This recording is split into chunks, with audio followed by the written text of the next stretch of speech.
On December 21, 2003, two women disappeared in one of New Zealand's most dangerous national parks, just 4 days before Christmas. Their plans were simple: a 3-day hike along a picturesque 37-mile route through the Southern Alps. It was a typical story for the thousands of tourists who visit Arthur's Pass every year. But what happened to Sonia Rendell and Marnie Shepherd at an altitude of 4,600 feet became one of the most dramatic survival stories in the history of New Zealand mountaineering. Arthur's Pass National Park is renowned for its rugged beauty and unpredictable weather. Here, the majestic peaks of the Southern Alps meet deep gorges, and alpine meadows give way to ancient rainforests. But behind this beauty lies deadly danger. The weather can change in a matter of minutes. Clear skies can suddenly become overcast, temperatures can drop by 68 degrees south, and torrential rains can turn safe trails into deadly traps. It is here that dozens of search and rescue operations take place every year, and not all of them end happily. But what led two intelligent women to make a decision that nearly cost them their lives? Sonia Rendell had just gone through a painful breakup with her boyfriend. At 25, the physics student from Christchurch considered herself a typical city girl, outgoing, vibrant, accustomed to the comforts of civilization. A trip to the mountains seemed like the perfect solution, a chance to disconnect from her problems and clear her head. For her, it was supposed to be her first serious hike, a chance to prove to herself that she was capable of more. Her companion was the complete opposite. Marnie Shepherd, 36, had arrived from Sydney as an experienced climber and physicist who had worked in a search and rescue team in Wanaka. The mountains had become her purpose in life, a place where she felt truly alive. But a few months earlier, Marnie had fallen into an ice crevasse in the Swiss Alps, breaking her ankle, an experience that was still fresh in her mind. They had met at university, where they were both studying physics.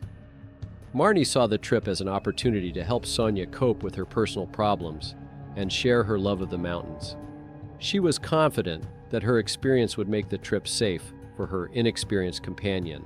On the morning of December 21, 2003, Sonia and Marnie met at a bus stop in Christchurch. With 4 days to go before Christmas, their backpacks were neatly packed and their spirits were high. Initially, other classmates were supposed to join them, but at the last minute, the hike was left to just the two of them.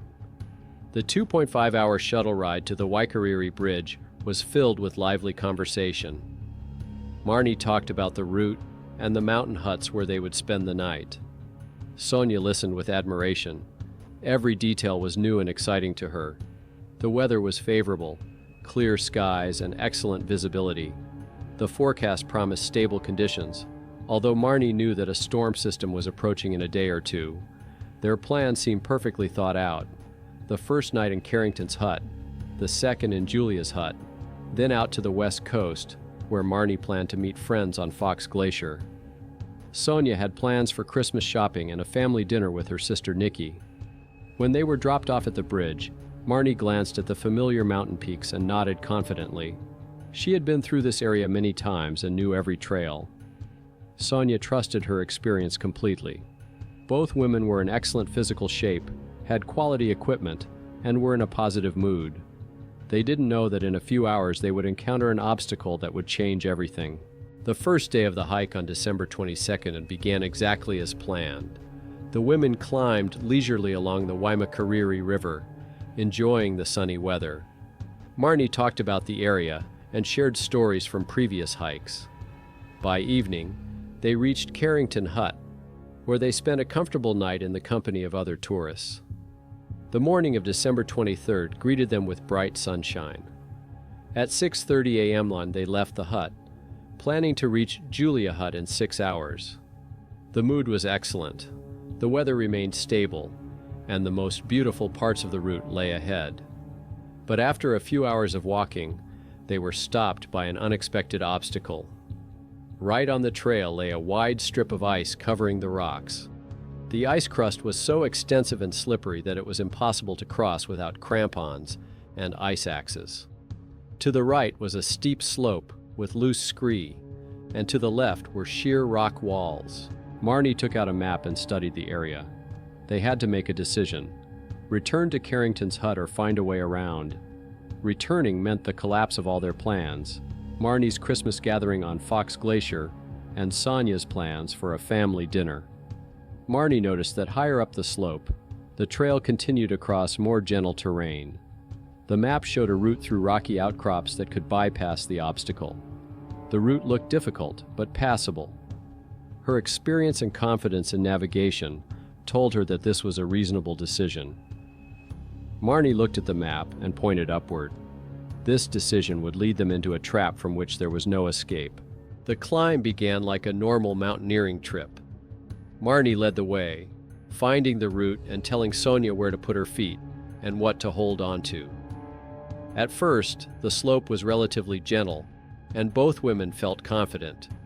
But with every step upward, the terrain became more difficult and dangerous. What looked like a simple detour on the map turned out to be a series of steep rock walls separated by narrow crevasses. Loose scree constantly slid down beneath their feet, forcing them to choose each foothold carefully. Despite her physical training, Sonia began to feel afraid.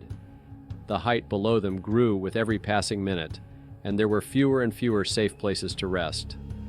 After 4 hours of strenuous climbing, they found themselves at an altitude of about 4,600 feet on a narrow rocky ledge near the Harmon Pass. Marnie hoped that a safe path to the main trail would open up from here, but reality was cruel. Above them towered a nearly vertical wall of unstable rocks ready to collapse. Between them and the pass was an avalanche-prone gully that was impossible to cross without special equipment. Descending was also out of the question. The path they had climbed in 4 hours now seemed even more dangerous. The loose scree they had climbed, clinging to every ledge, would turn into a deadly trap if they tried to descend. One wrong move, and an uncontrollable fall would be inevitable. Marnie realized the magnitude of her mistake. She had overestimated her own navigational skills and underestimated the difficulty of the terrain. But most importantly, she had overestimated Sonia's abilities, who, despite all her courage, was still a novice at serious mountaineering. When the reality of the situation finally dawned on both women, each reacted in her own way. Sonia felt a wave of panic. Here, on a narrow ledge between the sky and the abyss, she faced mortal danger for the first time. Her hands trembled, her breathing quickened. Every glance down revealed a dizzying depth with sharp rocks. Sonia begged Marnie to find a way down, but received only one answer: it was too dangerous. Fear paralyzed her muscles, and she clung to the rock, afraid to take a wrong step. Marnie was experiencing her own storm of emotions. Years of experience had taught her to control her panic, but they couldn't rid her of her guilt. She was the leader of the expedition. She was the one who had made the fateful decision to climb the unfamiliar route and convinced the inexperienced Sonia to follow her into this trap. But Marnie knew that now was not the time for self-flagellation. Her experience was the only thing that could save them both.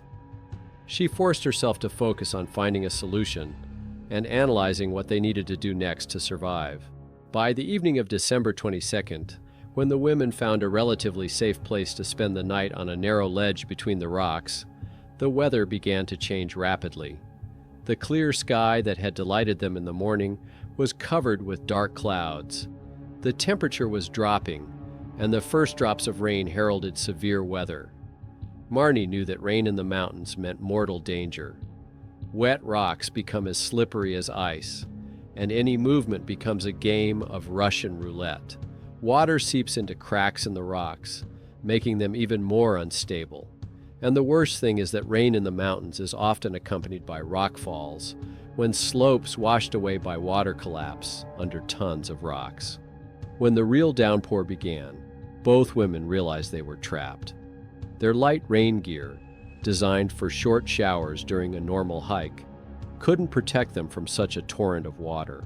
Within an hour, they were soaked to the skin.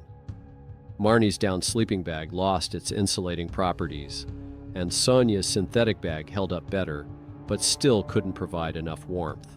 But the worst part was knowing that this was only the beginning. The storm system Marnie had seen in the forecast had arrived earlier than expected and was more intense. The temperature continued to drop, the rain intensified, and the wind made their situation even more dangerous. By midnight, the real nightmare began. The rain-soaked slopes above them began to collapse. Rocks the size of footballs flew past their shelter, crashing into the rocks below with a thunderous roar that made their blood run cold. The women huddled together in their cramped shelter, knowing that one direct hit from a rock would mean instant death. The rain turned their shelter into a prison. Now every drop brought them closer to death. Their shelter was a narrow crevice between rock ledges, so narrow that both women could not lie down at the same time. They had to devise a system. One sat on a flat rock in the rain, while the other crouched lower down. Every few hours they switched places. Their wet sleeping bags became water collection systems. The women squeezed rainwater from the fabric directly into their mouths. It tasted disgusting, but it was their only source of liquid in the strong wind. On the second day, their legs began to swell from the uncomfortable positions in the cold. Their boots became so tight that they threatened to cut off circulation. Despite the risk of frostbite, the women took off their shoes, realizing that necrosis from compression would mean a quicker death. The food supplies, calculated for 3 days, were melting at an alarming rate. They did not ration them, hoping that the bad weather would end in a day or two. This mistake would cost them dearly. But the most terrifying ordeal of the first few days was the nighttime rockfalls. The rain washed away the slopes above their position, and huge boulders thundered past their shelter. The sound of an approaching rock made their hearts stop. It was impossible to determine its trajectory in the darkness. They could only huddle together and pray that the next rock would fly past. When the rockfalls finally stopped, the relief was so intense that the women hugged each other and cried. By December 24th, the third day on the ledge, the rain had not stopped for a minute. Their food supplies were running out. All that remained was powdered milk and a bottle of red wine that Marnie had brought as a gift for her friends on Fox Glacier. Physical exhaustion began to take its toll on the mental state of both women. Lack of sleep, constant cold, and fear created a volatile mix of emotions. December 25th was Christmas Day, a day that should have been a joyful reunion with their families. Instead, the women sat in a stone trap at an altitude of 4,600 feet, wet, hungry, and frightened. In an attempt to lift their spirits and cope with their agonizing thirst, they made a desperate decision: to open a bottle of wine. Both knew that alcohol would only increase their dehydration, but the psychological need for at least a semblance of normality, for a ritual that connected them to human civilization, overpowered their reason. They drank the wine slowly, in small sips, trying to feel some warmth and create the illusion of a Christmas dinner.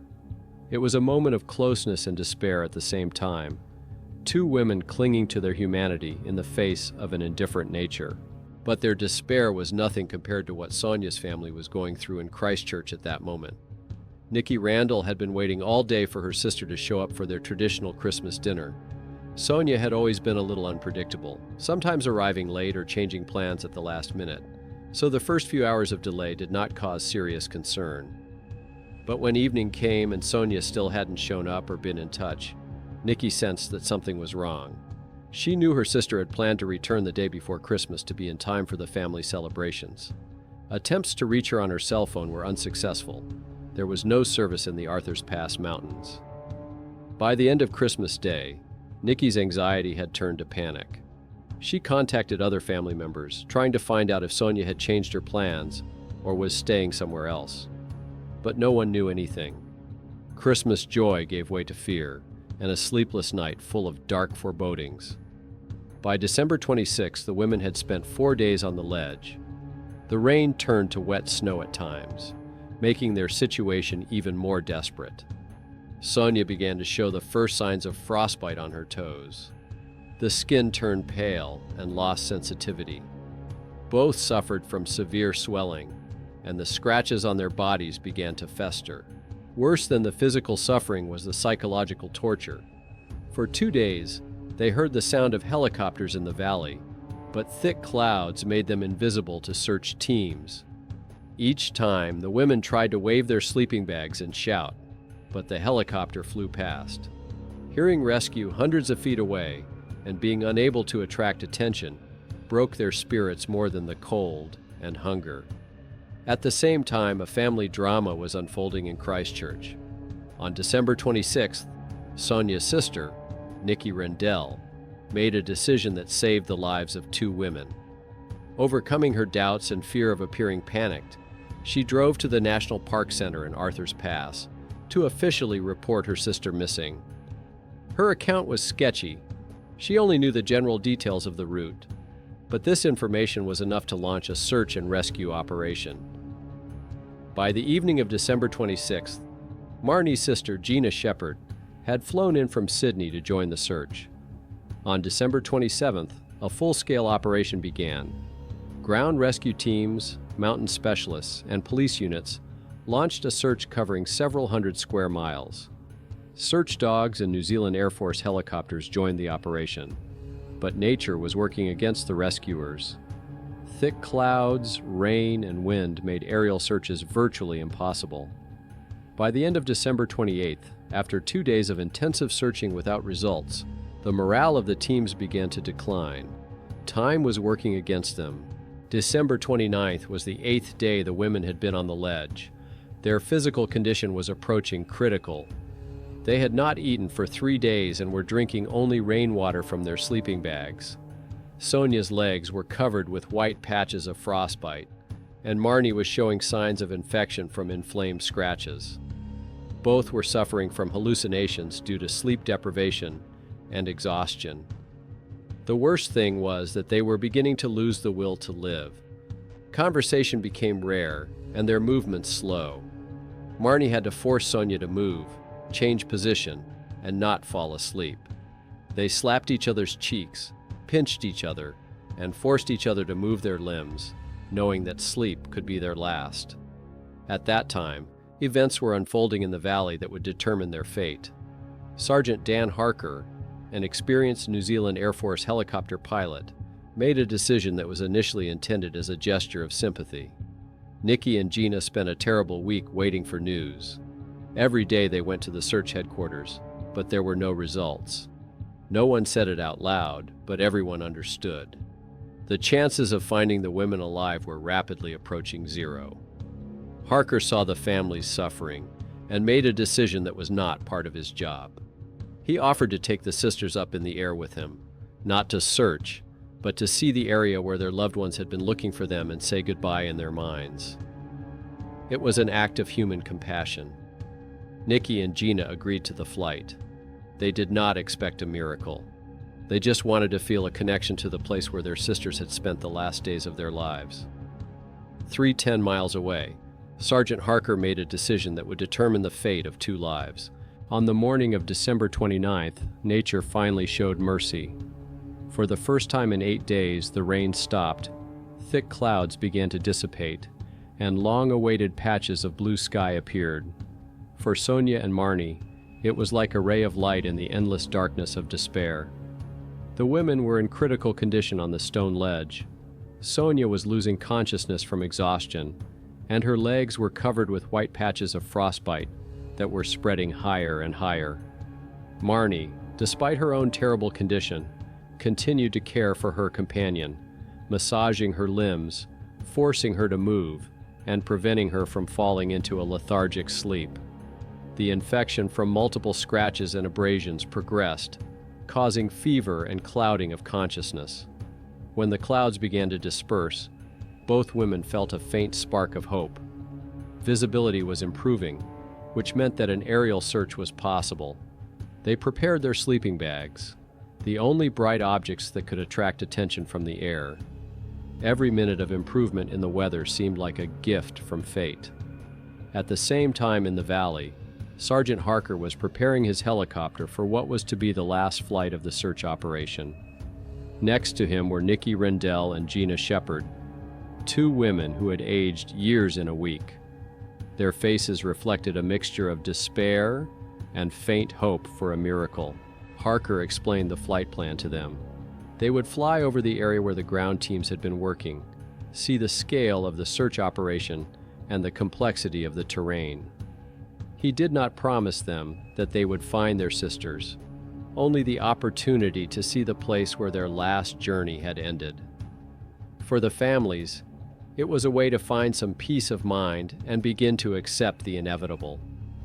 When the helicopter took off, improving weather allowed it to fly higher than usual and survey areas that had previously been inaccessible due to cloud cover. Harker directed the aircraft toward the Harmon Pass area, where the women might have ended up if they had strayed from the main route. At 12:40 p.m. on December 29th, what would later be called a miracle occurred. Harker's helicopter was approaching the rocky area near the Harmon Pass when Gina Shepard suddenly screamed, pointing down. On a narrow ledge, she saw two tiny figures waving bright sleeping bags. It was Sonia and Marnie. Hearing the sound of the approaching helicopter, they gathered their last strength and began waving their bags desperately. This time, they were spotted. Harker immediately relayed the coordinates by radio and began a complex rescue maneuver. The terrain was so inaccessible that landing was impossible. They had to use a winch, a cable system for lifting people from inaccessible places. Sonia was lifted up first.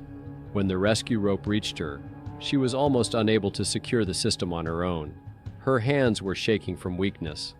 Marnie, despite her own critical condition, helped strap her companion to the rope. Then it was Marnie's turn. When the rope descended behind her, she glanced at the rocky ledge that had been their home for 8 days.